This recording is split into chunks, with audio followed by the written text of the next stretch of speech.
네, 오늘 저는 본문의 말씀을 가지고 메뚜기 재앙의 의미라는 제목으로 함께 은혜를 나누겠습니다. 지난 시간에는 여러분 우박 재앙에 대한 말씀을 드렸습니다. 우박이 내려서 그들이 끝까지 하나님의 백성들을 보내주지 아니하므로 온 애굽 땅에 우박의 재앙이 내렸는데 그냥 단순한 우박이 아니고 굉장히 큰 그런 우박들이었습니다. 맞으면 즉사할 정도로 그런 큰 우박이었고 또 그 얼음 덩어리와 함께 하늘로부터 불이 섞여 내렸습니다. 그래서 이것은 단순한 자연재해가 아니라는 거예요. 불을 함께 섞어 보냈다는 것은 하늘에서 불이 어떻게 내려오겠습니까? 이 사람의 생각과 이론으로는 절대 이해할 수 없는 겁니다. 그런데 그 두 가지가 섞여 내림으로써 그들에게 엄청난 충격을 주었습니다. 미리 예고된 이 말씀을 듣지 않고 짐승들을 들에 그대로 두거나 또 들에 나가서 일하던 사람들은 그 우박을 맞고 죽었어요. 사망을 했습니다. 믿지 않았던 자들, 그 예고를 무시했던 사람들은 전부 다 낭패를 입었습니다. 그래서 여러분 이것을 통해서 그들로 하여금 하나님이 어떤 분인지를 알도록 하는 거예요. 야, 하나님이 어떤 분인 줄 알아? 너희들이 섬기는 그 신하고는 근본적으로 달라. 그들을 똑똑히 보여주는 겁니다. 그리고 이제 이어서 두 번 그 다음에 나오는 재앙이 뭐냐면 메뚜기 재앙인데 이 메뚜기 재앙이 우리가 어떤 의미를 주는가 하는 것을 살펴보았으면 좋겠어요. 2004년도 9월 1일에 서아프리카 지역에 그 세네갈이 있는데 우리가 후원하던 기도로 후원하고 있는 그 세네갈 선교사님 노고준석 선교사님이 계시는 곳이기도 한데 그 서아프리카 지역에 15년 만에 최악의 메뚜기 떼가 창궐한 적이 있었습니다. 엄청난 때죠. 지금 아무리 문명이 발달하고 해도 여전히 그런 재앙들이 찾아오는 거예요. 그래서 그 서부 아프리카에 이 메뚜기 떼 재앙이 임하게 되면 그 메뚜기 떼가 수십억 마리라고 합니다. 한번 떴다 하면 수십억 마리래요. 어마어마하게 많은 그런 메뚜기 떼가 오는데 이 먹어 치우기 시작하는데요. 한두 마리가 있으면 그런 표식이 안 날 텐데 이건 수십억 마리니까 땅에 앉으면 땅이 안 보이고 하늘을 뜨면요 하늘이 안 보이는 거예요. 하늘이 캄캄해질 정도로 그렇게 어마어마한 겁니다. 그래서 목초지에 앉으면 목초지에 앉아서 있는 모든 풀들, 나무들 전부 다 그냥 황폐화시켜 버린다고 합니다. 다 먹어 치운다는 거예요. 그래서 이 메뚜기 떼가 출현했는데 그때 그 서아프리카 지역에서 생산하는 곡식이 있는데 그 곡식의 4분의 1을 절단해 버렸답니다. 4분의 1을 먹어 치웠어요. 결과적으로 1,500만 명이 먹고 살아갈 수 있는 그 생계를 위협했다는 거예요. 1,500만 명이 생계에 어려움을 처했다. 이것 때문에. 우리나라로 5분의 1이 넘는 그런 사람들이 5명 중에 1명 이상이 제대로 먹지 못할 정도로 어려움을 당했다는 겁니다. 그리고 또 하루에 먹어치우는 그 메뚜기 떼가 추수기를 딱 앞두고 오게 되면 정말 큰 일을 당한다는 거예요.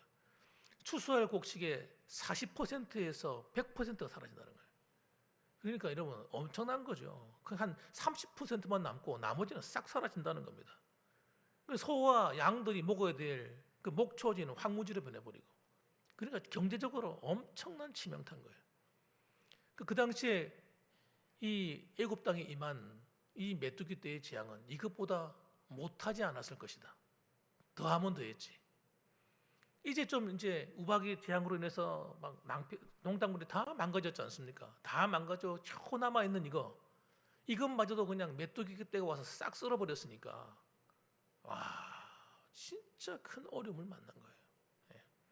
지금 보면 이제 이 열재앙의 심판이 어떻습니까? 가면 갈수록 점점 심각해집니다.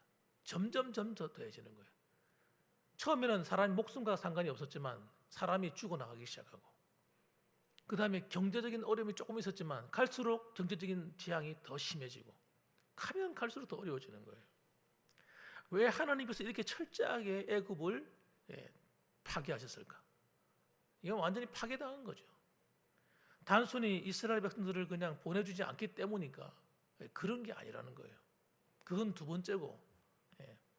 그래서 먼저 이렇게 하신 이유는요, 애굽에 대한 심판이기도 하지만 하나님의 백성들을 위한 메시지인 겁니다. 그래서 첫 번째 이유가 뭐냐면요, 신앙의 전수를 목적입니다. 하나님이 어떤 분인지를 너희들이 보고 후대에 전하라는 거예요. 하나님이 이런 분이다. 1절 말씀 보시면, 여호와께서 모세에게 이르시되 바로에게로 들어가라. 내가 그의 마음과 그의 신하들의 마음을 완강하게 하면 나의 표징을 그들 중에 보이기 위함이며. 이 표징이 뭐냐면요, 사인이라는 뜻이에요. 예수님이 표적을 행하신다 할 때 그때 이 말씀이 바로 이 표징입니다. 하나님이 이적을 행하시는 이유, 하나님을 드러내시는 거예요. 2절 보면 네가 내게 애굽에서 행한 일들 곧 내가 그들 가운데서 행한 표징을 네 아들과 네 자손의 귀에 전하기 위함이라. 너희는 내가 여호와인 줄을 알리라. 그렇게 말씀했어요. 단순히 어떤 표적을 이적을 행하는 것이, 기적을 행하는 것이 목적이 아니고 심판하는 것만이 목적이 아니라 너희의 후대, 너희들이 앞으로 이 출애굽에서 광야를 지나 그리고 내가 줄 그 땅 가나안 땅에 들어가게 될 때에 그곳에 살아가서 태어날 모든 후손들이 이 이야기를 읽고 들어서 알도록 하기 위함이라는 거예요. 그래서 하나님이 어떤 분이냐는 거예요. 우리가 믿는 하나님은요, 우리가 생각하는 그런 만만한 하나님이 아니라니까요. 어마무시하신 분이에요, 진짜. 엘샤다이의 하나님이에요. 예. 전능자예요, 전능자. 그분이 없이는 되는 일이 하나도 없어요. 그분과 관계가 어긋나버리면요, 이 땅에서 아무리 큰 권력을 가지고 있는 사람이라 할지라도 하나님이 심판을 면할 길이 없는 거예요. 하나님은 정말 놀라우신 분인 거예요. 우리는 사탄 마귀를 무서워하고 귀신을 무서워하는 사람 있잖아요. 어떤 사람은 귀신이 무섭대. 귀신은 별로 무서운 게 아닙니다, 여러분. 귀신이 뭐가 무섭습니까, 사실. 저는 믿음이 없을 때 저도 이 어두운 밤에다가 밤거리 나가면 굉장히 무서웠어요. 깜깜한 길 가면 무섭고. 옛날에는 화장실이 저 바깥에 다 있었잖아요. 바깥에 혼자 가서 이렇게 볼일 보러 가는 게 막 무섭더라고요. 주님을 만나고 나서 믿음이 들어가기 시작하니까 그게 무서운 게 아니더라고요. 그건 아무것도 아닌 거예요. 마귀는 우리에게 겁을 주잖아요. 겁을 주고 두려움을 주지만 하나님은 어떤 분입니까? 하나님은 사랑의 하나님이시지만 마귀의 두려움과 하나님의 두려움은요, 근원적으로 다른 거예요. 하나님은 정말 그분이 한번 노하시면요, 끝나는 거예요. 온 세상 만물이 다 끝이 나는 겁니다. 하나님이 그냥 온 땅을 다 심판해 버리는 거예요. 다 죽는 거예요, 여러분. 하나님이 대홍수 사건을 통해서 인간들을 심판하실 때 코로 숨쉬는 모든 게 다 죽었다니까요.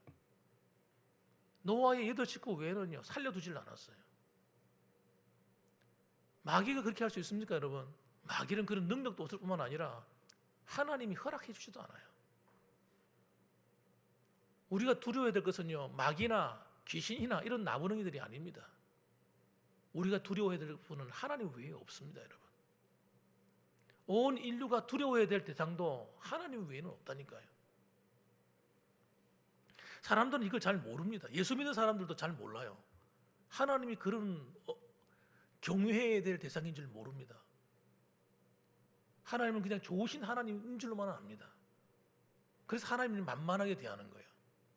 예수를 믿어도요, 그냥 만만하게, 하나님은 그냥 내가 만만하게 대할 수 있는 분인 줄 아는 거예요. 아닙니다, 여러분. 하나님은 내가 만만히 대할 분이 아니에요. 이걸 알아야 신앙생활이 되거든요. 이걸 모르면 신앙생활이 안 됩니다, 여러분. 그래서 이 하나님이 그런 분임을 보여주는 거예요. 하나님이 얼마나 경외해야 될 대상인가, 우리가 얼마나 그분을 사랑해야 되고 얼마나 그분을 붙들어야 될 대상인가, 그분이 한번 진노하시고 한번 일어나시면 어떻게 세상이 될 것인가 하는 걸 보여주시는 거예요. 그래서 참 신앙이 우리 안에 들어오면요, 참 믿음이 우리 안에 들어오게 되면 하나님을 만만하게 대할 수가 없는 거예요. 그분의 말씀을 듣고도 기똥으로 흘릴 수가 없어요. 진짜 신앙이 들어온 사람은, 여러분. 그래서 하나님을 귀하게 여길 줄 아는 거예요. 아, 내 인생이 그분께 달려 있구나. 아, 하나님이 나를 축복하지 않으면 내가 이 땅에서 아무리 몸부림치고 아무리 어마어마한 일을 한다 하더라도 아무것도 아닌 게 되는 거구나 아는 거예요. 그러나 내가 아무리 별볼일 없고 사람들이 나를 무시하고 나는 별 아무것도 아닌 존재 같아도 하나님이 나를 사랑하시고 하나님이 나를 높이시기 시작하면 내 인생은 얼마든지 아름답게 빛날 수 있구나. 그걸 알아야 되는 거예요. 알면 여러분 우리는 낙심하지 않게 돼요. 어떤 누가 와도 흔들리지 않습니다. 누가 무슨 말을 해도 내 마음의 중심이 뿌리가 하나님 말씀에 하나님께 딱 내려져 있기 때문에 걱정이 되지 않는 거예요. 내가 걱정하지 말아야지 이래서 걱정이 안 되는 게 아니라 믿어지니까 마음이 다 함대해지는 겁니다. 그러니까 세상이 어떻게 돌아가는지 무슨 말이 나오든지 그래도 내 중심이 하나님께 있기 때문에 하나도 걱정되지 않고 염려되지 않는 거예요. 그리고 그 믿음대로 되어지는 겁니다, 여러분. 그 신앙의 유산을 물려주겠다는 거예요. 물려주라는 거예요. 하나님 말씀은 내가 참 신이야. 나 말고는 다른 신이 없어. 내가 너희들과 함께하면 어떻게 되는 줄 알아? 내가 한번 진노하면 이 세상이 어떻게 되는 줄 알아? 잘 전해줘. 가르쳐 주시는 거예요, 하나님께서. 그래서 하나님만을 소중히 여기는 신앙을 갖게 됩니다. 믿음이 들어가면 들어갈수록 하나님만을 소중하게 여기게 돼요. 두 번째로는 여러분, 하나님이 교만함을 꺾으시는 거예요. 이 애굽 사람들의 교만함, 특히 이 바로의 교만. 자기가 하나님이 하나님, 바로는요. 자기가 신의 아들이에요. 이 사람이 사상 속에는 자기가 태양신의 자손이에요. 자기가 저 암소의 후손들이나 암소의 후손. 그런 자부심을 갖고 사는 거예요. 그러니까 하나님 말씀을 안 듣는 거지. 자기가 신이기 때문에. 그들이 섬기는 모든 신들이 있습니다만 그 신들이 마치 진짜 들어본 적이 없는 저 히브리인들의 신하고 비교할 수 있느냐. 이런 사상 속에 빠져 있는 거예요. 그래서 그들이 교만함을 하나님 꺾어져 하시는 겁니다. 특히 5절 말씀 보시면 하시는 말씀 이렇게 말합니다. 메뚜기가 지면을 덮어서 사람이 땅을 볼 수 없을 것이다. 그러니까 얼마나 많은 메뚜기들을 보낸다는 거예요. 수십억 마리 이상 되는 겁니다, 여러분. 어마어마한 메뚜기들이 몰려오는데 땅을 볼 수 없어 그러는 거예요. 땅이 안 보인다는 거예요. 메뚜기가 앉아버리면. 메뚜기가 네게 남은 그것 곧 우박을 면하고 남은 것을 먹으며 너희를 위하여 들에서 자라나는 모든 나무를 먹을 것이며 또 네 집들과 네 모든 신하의 집들과 모든 애굽 사람의 집에 가득하리니. 그 메뚜기가 자연에 내려와서 자연에 있는 그것들만 먹어 치우는 것이 아니라 사람들이 사는 집자리에 다 들어온다는 거예요. 다 들이닥쳐가지고 그 안에 들어붙어가지고 먹을 거 있으면 다 그냥 먹어버린다는 거예요. 얼마나 끔찍하겠습니까? 여러분 상상해 보시기 바랍니다. 바퀴벌레 같은 것도 한 마리가 있으면요 덜 징그러운데 여러 마리가 막 기어다니면요 얼마나 징그럽습니까? 그런데 메뚜기, 곤충도 마찬가지입니다. 곤충도 여러분 한 마리 두 마리 있으면요 귀엽고 애들이 갖고 놀고 싶겠죠. 이게 여러분 때를 몰려오면요 공포의 대상이에요. 엄청나게 두려움을 느끼게 됩니다. 이것들이 그들을 달라붙어 가지고 공격하기 때문에 그날로부터 오늘까지 보지 못하였던 것이리라. 그들도 여러분 이런 일을 당해봤겠지만은 아프리카에는 자주 한 번씩 있는 일이기 때문에. 그런데 지금 임하는 이 메뚜기 떼의 재앙은 그거하고는 비교할 수가 없을 것이라는 거예요. 엄청난 재앙이 된다는 거예요. 하나님께서 왜 메뚜기를 통해서 그들이 먹는 것을 전부 다 파괴시켜 버렸을까? 다 없애버리셨을까? 여러분 우리가 오늘 새벽에도 예레미야 선지서를 같이 공부하면서 요하난이 지휘관들과 함께 유다 땅에 남아있다가 바벨론 사람이 두려워가지고 도망가잖아요. 어디로 가요? 애굽으로 도망가려고 하잖아요. 왜 애국으로 가려고 하는지 이유를 설명해 놨잖아요. 거기 가면 첫째는 풍요요. 안전. 애국 땅은요 정말 살기 좋은 땅인 거예요. 추위도 없어 거기는. 가나안 땅은 추위도 있거든요. 거기는 추위도 없어요. 정말 살기 좋은 거예요. 그러니까 거기 가서 있는 것이 차라리 낫겠다 이거죠. 그런데 하나님이 진노하시면요, 뭐라고 하시냐면 너희들이 그곳에 가면 가난이 따라간다. 가난이. 너희들이 그게 안전하다고 생각하는데 너희들이 그곳에 가면 칼이 따라간다. 하나님 그렇게 말씀하시는 거예요. 여러분, 장소나 나라가 우리를 지키는 것이 아니라 다시 말하면 하나님이 나를 지키는 겁니다. 우리 하나님 백성들은 하나님이 지켜줘야 되는 거예요. 그래서 그들로 하여금, 이 애굽 사람들로 하여금 하나님이 어떤 분이냐, 너희들이 지금 풍요 신이라고 믿고 있는 오시리스라는 신이나 또는 곡물을 수호하는 세네헴이라는 신들을 섬기고 살아가는데 그들이 너희들에게 풍요를 주는 것이 아니다. 그런 신이 있다면 한번 막아봐라 이거예요. 내가 지금 메뚜기 재앙을 보낼 테니까 그 세네헴이나 오시리스 같은 신이 정말 너희들에게 풍요를 주는 신이라면 한번 막아봐라 이거예요. 그리고 하나님이 공개적으로 그들을 조롱하는 겁니다. 공개적으로. 아니라는 거예요. 이스라엘 백성들이 타락하니까 어떻게 되는지 아세요? 가나안 땅에 있는 바알이 그들의 풍요를 준다고 믿었단 말이에요. 그래서 하나님을 등한히 여겼어요. 하나님 말씀 다 등한히 여겼어요. 하나님 필요 없어. 하나님 이렇게 살아라 저렇게 살아라. 우리를 부담만 주고 귀찮아. 우리는 자유롭게 살고 싶어. 마음껏 음란한 짓을 하면서 살겠다는 거예요. 그래도 풍요가 온다는 거예요. 그래서 바알을 섬긴 겁니다. 안에 뭐가 있는 거예요? 욕심.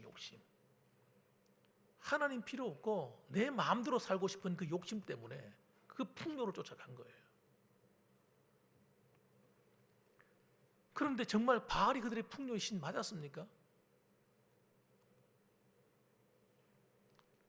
이스라엘이 망해버렸어요, 여러분. 하나님을 버리고 바알을 숭배하면 숭배할수록 이스라엘의 적군들이 강해지는 거예요. 희한한 일이에요. 적군이 강해져가지고 그들을 괴롭히고 공격하고 어려움을 주고 경제적인 재앙을 주고 쳐들어와서 곡식 다 해놓으면 다 뺏어가 버리고 안 되는 겁니다, 여러분. 우리가 하나님을 섬길 때 하나님을 왜 바르게 섬겨야 되느냐? 하나님을 바르게 섬기지 않으면요, 내가 모아놓은 재산이 내게 안 된다니까요. 누리지를 못하는 거예요.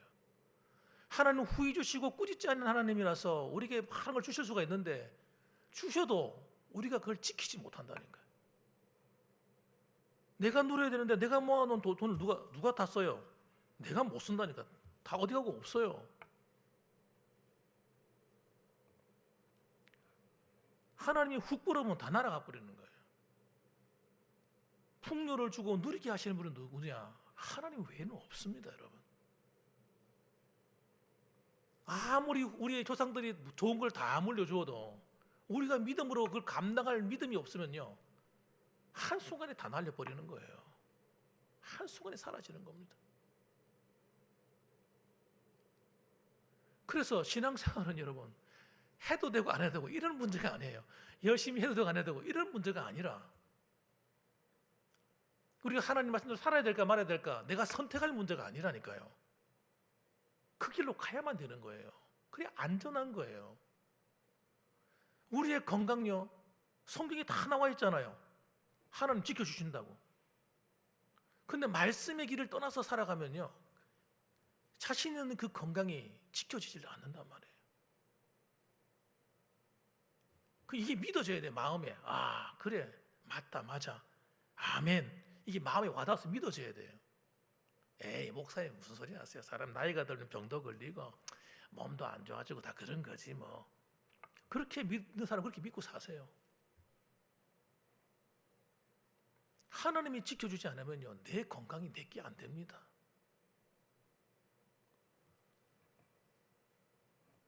그래야 여러분, 이 사실을 믿어야 하나님 우리의 믿음대로 역사하시는 거예요. 그래서 하나님 말씀하는 거예요. 너희들 세상에 그런 오시스나 세네헴 같은 그런 신들을 믿고 그들이 복을 줄 것처럼 살아? 아니야. 내가 너희들이 복을 주고 지금 먹여 살린 거야 지금. 그런 말씀하시는 거예요. 가나안 땅에 이스라엘 백성들에게도 마찬가지예요. 뭐 바알이 너희들에게 복을 주었다고? 웃기지 마. 내가 너희들에게 복을 준 거야 지금까지. 믿음이 없으니까 여러분 그들이 주신 복도 감당을 못하는 겁니다. 다 놓치는 거예요. 그래서 보십시오. 하나님 뭐라고 말씀하시면 이 바로에게 하시는 말씀을 한번 들어보세요. 6절 말씀 보면 그날로부터 오늘까지 보지 못하였던 것이라. 하나님이 참 진노하시니까요. 그냥 재앙을 주는 정도가 아니라 한 번도 경험해보지 못했던 엄청난 하나님 진노를 퍼부어버리는 거예요. 그러면서 하나님 하시는 말씀이 네가 어느 때까지 내 앞에 겸비하지 않겠냐. 3절 말씀 보면 어느 때까지 네가 내 앞에 겸비하지 않겠느냐 하고 책망을 하십니다. 이 겸비하다고 하는 말은 무슨 뜻이냐면 낮아진다, 굴복한다는 말이에요. 우박지향까지 와가지고 사람이 막 죽어나가기 시작하는데 농작물이 다 파괴되기 시작하는데 그래도 항복하지 않으니까 하신 말씀이 그런 말씀인 거예요. 그래서 더 큰 재앙이 임한 겁니다. 이 사람들한테. 그래서 결론적인 우리 세 번째로 살펴봐야 될 것은 하나님 이 바로가 하나님 앞에 회개를 하긴 합니다. 회개하는데 진짜 회개가 아닌 거예요. 회개는 여러분 흉내를 내는 게 아니라 진짜 해야 되는 거예요. 보세요. 16절 말씀. 바로가 모세와 아론을 급히 불러 이르되. 얼마나 급했으면 급히 불렀을까요? 내가 너희의 하나님 여호와와 너희에게 죄를 지었으니. 하나님과 너희에게 죄를 지었대요. 17절 바라건대 이번만 나의 죄를 용서하고 너희의 하나님 여호와께 구하여 이 죽음만을 내게서 떠나게 하라. 다 죽게 생겼다는 거예요. 이제는 큰일 났다는 거죠. 그러니까 제발 나의 죄를 용서하라. 하나님 말씀에 불순종했던 죄를 막 용서한다는 겁니다. 심지어는 모세한테도 잘못했다 용서하라 이런 거예요. 이런 일이 일어났습니다. 재앙이 극심해지니까 급해진 겁니다. 우리는 별로 안 급하지만 여러분 상상을 해보세요. 난리가 난 겁니다. 난리가 난 거예요. 그래서 바로가 회개를 합니다. 잘못했다가 인정을 합니다. 그런데 사실은 이게 진짜 회개가 아니잖아요, 여러분. 진짜 회개가 아니라 급하니까 빨리 이걸 막기 위해서 한 것뿐입니다. 진짜 회개한 건 아니에요. 왜 그걸 어떻게 알 수 있습니까? 진짜 회개 같으면 빨리 보내줘야 돼요. 이스라엘 백성들 보내야 되는데 안 보내고 어떻게 합니까? 장정들만 가라. 장정들만. 어린 아이는 남겨두고 장정들만 가라. 이렇게 얘기합니다. 아니 부모가 애들을 남겨두고 어디 가겠습니까, 여러분? 그러니까 바로가 미련을 못 버리는 거예요. 이스라엘 백성들을 끝까지 붙들고 안 놓으려고 하는 겁니다.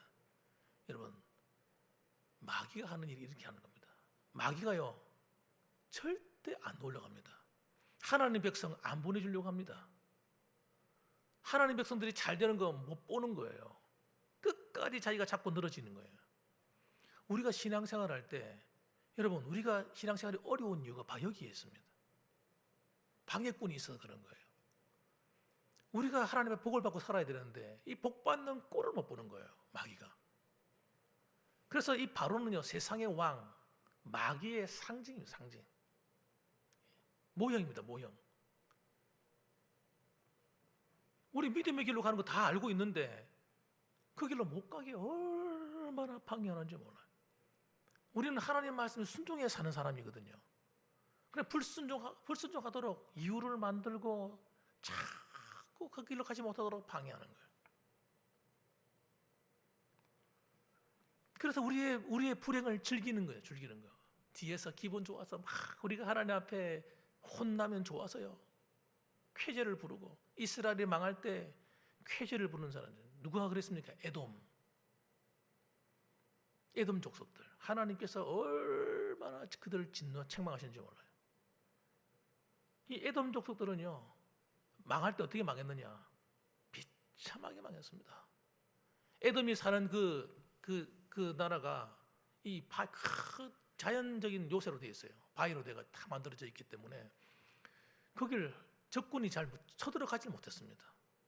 그런데 역사적으로 보면 하나님께서 그걸 허락하셔가지고요 에돔 족속을 멸망시키는데 그 바위 그들이 자랑하는 그 요새 그 바위 견고한 바위에 끌고 올라가가지고 에돔 사람들 다 떨어뜨려 다 죽여버렸어요.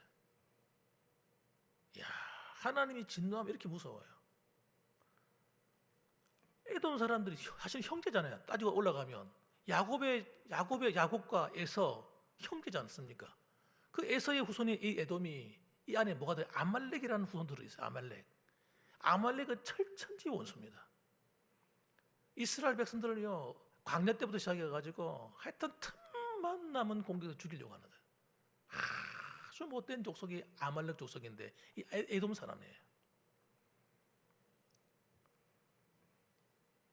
하나님이 그냥 두질 않는 거예요. 에돔. 근데 보세요. 마지막 때 되면 이 마귀의 세력들이 하나님 앞에 심판을 받아요. 교회를 핍박하는 자들. 여러분 기뻐하시기 바랍니다. 교회를 무너뜨리려 하는 자들. 지금도 얼마 전에도 교회 폐쇄법을 또 발의해가지고 난리가 났지 않았습니까? 이 사람들은 왜 교회를 죽이려 하는 걸까요? 교회를 죽이는 법을 만들어가지고 교회에 또 올렸어. 한두 명이 아닙니다. 10명, 20명 이래. 여러분 기대하시기 바랍니다. 교회를 무너뜨리려고 하고 교회를 핍박하는 자들은요 하나님이 그냥 두지는 않습니다. 우리가 볼 때는 마치 저 사람들은 편안하게 잘 사는 것 같네, 권력을 휘두르고 잘 사는 것 같네. 아니요 여러분, 그렇게 보일 뿐입니다. 그들의 후손이 편안할 것 같습니까? 하나님 그냥 두지는 않습니다. 마지막 때에 되면 이 사탄을 갖다가 무적인이 던져버려요. 하나님께서 그 따르는 추종하는 선지자들과 거짓 선지자들이죠. 지옥의 불 제일 뜨거운 곳에 들어갑니다. 하나님 던져버립니다. 그렇기 때문에 여러분 우리는 이 출애굽의 이 재앙, 이 심판이 애굽이라고 하는 사탄에 대한 심판이고 또 세상 나라에 대한 심판임을 아셔야 돼요. 이것이 요한계시록에 나오는 하나님의 심판과 딱 닮아 있는 겁니다, 여러분. 그 심판의 정도가 가면 갈수록 심해지는데 사람의 목숨과 관계되는데 경제적인 재앙이 닥쳐오는데 여러분 어떻게 하면 고센 지역을 하나님 보호하시잖아요. 하나님의 백성들은 보호하시는 겁니다. 예수님을 믿어도 하나님을 섬겨도 하나님 말씀 버리고 대충 믿는 이런 사람들은요 함께 심판을 당합니다. 세상 사람과 똑같기 때문에. 그런데 하나님 말씀의 중심을 딱 뿌리를 내리고 믿음으로 살아가는데 때로는 힘들고 어렵잖아요. 때로는 욕을 보죠. 믿음을 지키기 위해서. 그런데 그 고센 지역을 보호하신 것처럼 하나님 백성들은 지키고 보호한다는 사실이에요. 저는 요한계시록을 읽다가 이걸 깨닫고 난 다음에 그전에는 요한계시록 하면 좀 무섭더라고. 무시무시한 책. 깨닫고 나니까요. 와 얼마나 기쁜지. 오 할렐루야. 요한계시록은 위로의 책이구나.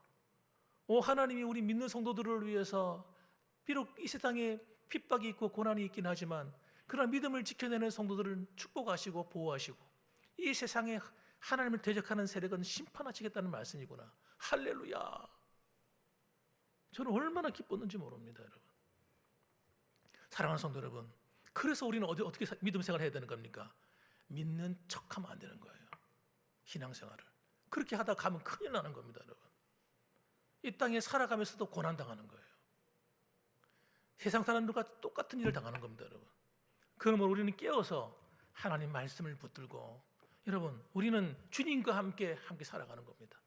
그래서 주님이 나의 보호자가 되시고 주님이 여러분의 보호자가 되시기를 주님의 이름으로 축원합니다. 그러니까 뭐가 두려웠어요? 진짜 우리가 정로를 걸어가면요 두려워할 게 하나도 없습니다. 사람이 건강이 무엇이 경제적인 문제 하나도 안 두렵습니다, 여러분. 걱정이 안 된다니까요. 오늘도 여러분 이 사실을 꼭 기억해서 여러분 우리는 하나님 말씀을 붙들고 오늘도 내일도 변함없이 하나님의 참 백성답게 힘차게 살아갑시다. 그래서 2026년도에도 하나님이 여러분과 함께하는 증거들을 맛보고 경험하고 추수감사절 때가 되면 진짜 한 해 동안 하나님이 나와 함께 해주셨네, 정말 감사하다 하는 하나님 고백이 나오게 되기를 주님의 이름으로 축원합니다. 아멘. 기도하겠습니다.